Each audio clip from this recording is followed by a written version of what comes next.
AIMIM के प्रदेश अध्यक्ष अख्तरुल ईमान ने मुख्यमंत्री नीतीश कुमार पर निशाना साधते हुए कहा है कि नीतीश कुमार ने बीजेपी को मजबूत किया है और मुसलमान को धोखा देने के लिए सरकार चला रहे हैं। बिहार में अल्पसंख्यक समाज डर के माहौल में जी रहे हैं।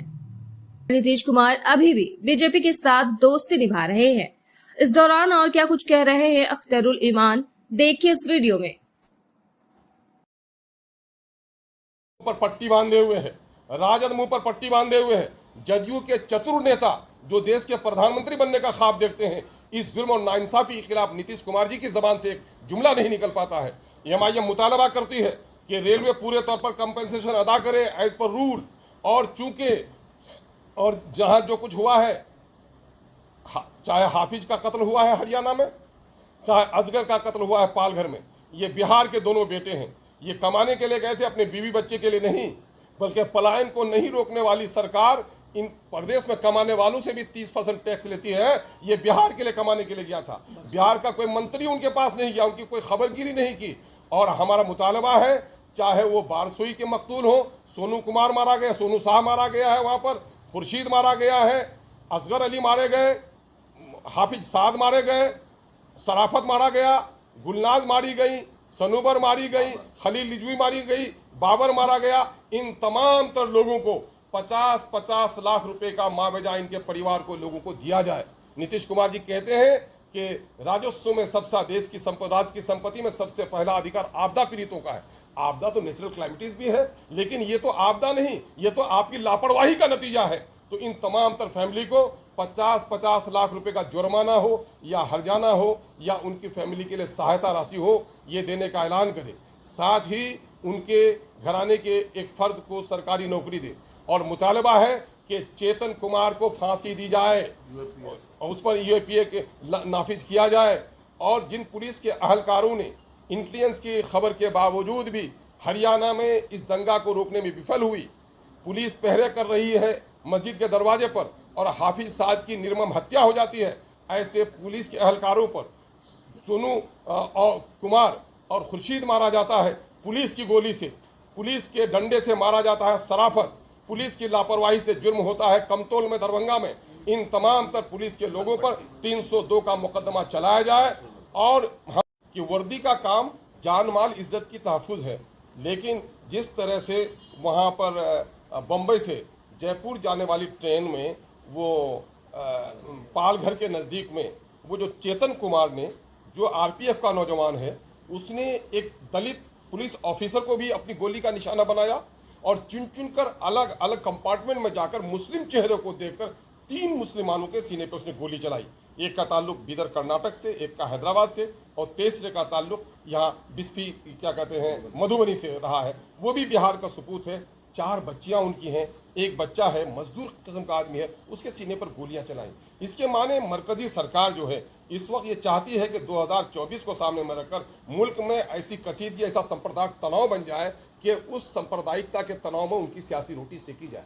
मुझे तो हैरत ये है कि जो भाजपा के खिलाफ जिन लोगों ने गठबंधन बनाया है, इंडिया जिन लोगों ने तश्कील दी है जिस गठबंधन ने, उस गठबंधन के नाक तले या दरभंगा के कमतौल में वो जो मालपट्टी है, मालपट्टी में एक मुर्दे को जलाने की बात आई। जमीन झगड़ालू है, मुतनाज़ा है, कोर्ट में उसका डिसीजन होना है। एडमिनिस्ट्रेशन को खुद चाहिए था कि उस मुतनाज़ा जमीन पे विवादित भूमि पर किसी की लाश नहीं जलाई जाए।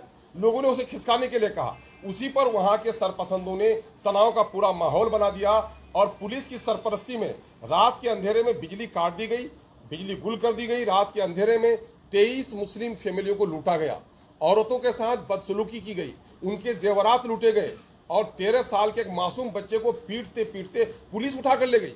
हैरत की बात यह है कि महिलाओं की सुरक्षा की बात करने वाले, महिलाओं को आगे बढ़ाने की बात करने वाले, महिलाओं को रिजर्वेशन देने की बात करने वाली नीतीश सरकार ने अपने उनके पुलिस से जवाब ले कि वहाँ पर एक भी कोई लेडी कांस्टेबल नहीं थी। फिर इस लेडी कांस्टेबल के बगैर मर्द छोड़े भागे हुए थे। औरतों को जाकर के बरहना करना और जाकर के उनके घरों की तलाशी लेना, औरतों के साथ जुल्म ज्यादती करना कहाँ से रवा है? ये मसाइल हैं। तीसरा एक चौथा मसला एक वो है बिहार का दूसरा मसला वो ये है कि बिहार की सरकार ये कहती है कि मैंने बिजली और सड़क घर घर पहुंचा दिया, पानी घर घर पहुंचा दिया। एमआईएम दावा करती है कि आज भी 1/3 आबादी के घर तक सड़क नहीं पहुंच पाई है, आधी आबादी के घर तक पानी नहीं पहुंच पाया है और आधी आबादी आज भी बिजली से तरस है। सीमांचल के इलाके में 2-3 घंटा से ज़्यादा बिजली नहीं मिल पाती। आप बिजली के लिए वहाँ कटिहार जिला के बारसोई में जनप्रतिनिधि पंचायत के नुमाइंदगान आते हैं कि हमें बिजली दो, और बिजली के नाम पर उनको गोली का शिकार किया जाता है। और शर्म की बात है यह है कि बिजली मंत्री जो बिजली देने में सक्षम नहीं है, जो दौरा नहीं करते हैं क्षेत्र का, वो ये कहते हैं इस तरह लोग उग्र भीड़ लेकर आएंगे तो उनके सीने पर गोली चलेगी। मैं इन तमाम मामलात की हम लोग भर्त्सना करते हैं। बिहार की सरकार कहीं न कहीं बीजेपी ऐलान के साथ जुल्म करती है और बिहार की सरकार खामोशी के साथ वो सारा काम कर रही है। जब से नीतीश कुमार की सरकार बनी है, गुलनाज नाम की एक लड़की को जलाया गया और सिसक कर दम तोड़ती है पीएमसीएच में। कोई उसकी खबरगिरी नहीं करने वाला, उसको कोई मुआवजा नहीं मिला। सोनोवर नाम की एक 35 साल टीचर समस्तीपुर में जहाँ राजद का विधायक है, वहां पर दिन के 8:30 बजे उसकी मॉब लिंचिंग होती है। आज तक न उसका मुआवजा हुआ, न उसके लोगों की गिरफ्तारी हुई है। अभी मामला खलील रिजवी का, जो जदयू का वर्कर रहा है और उसकी की निर्मम हत्या हुई और अब तक कोई मुआवजा का ऐलान नहीं हुआ। अभी आप देखेंगे जहीरुद्दीन, एक ड्राइवर जो हड्डी की गाड़ी लेकर आ रहा था, उसकी निर्मम हत्या कर दी गई है। अभी 3 लड़के को गिरफ्तार किया गया यहाँ पर मुजफ्फरपुर में और उसका कुछ देवरिया में। और उसको क्या था मामला कि पुलिस ने कहा कि साहब ये लोग बैंक लुटेरे हैं, उसको पीटा गया। उसने लुटा ही नहीं तो इकरार कहा करता। नतीजा है कि पुलिस ने पीटते पीटते सराफत को 35 साल एक नौजवान को या 29 साल एक नौजवान को पुलिस की कस्टडी में दम तोड़ दिया। ये सारे गया में मॉब लिंचिंग का मामला हुआ है। और यहीं पर आप नालंदा में आप देखने कि बिहार शरीफ में जो कुछ हुआ है वो भी आपके सामने में है। आज तक नीतीश कुमार जी ने न बिहार शरीफ के दंगाइयों के खिलाफ कोई कार्रवाई की, न वहाँ के जले हुए मदरसे और कुरान और दूसरी दीगर किताबों का कोई मुआवजा की बात कही है मदरसे की तामीर के लिए, न अपने अफसोस का इजहार किया। हैरत की बात यह है कि मुल्क की सतह पर वर्दी के नौजवानों ने चुन चुन कर मुस्लिम को और दलित को गोली चलाया वहाँ पर पालघर में। और यहाँ पर अब जो कुछ हुआ है अभी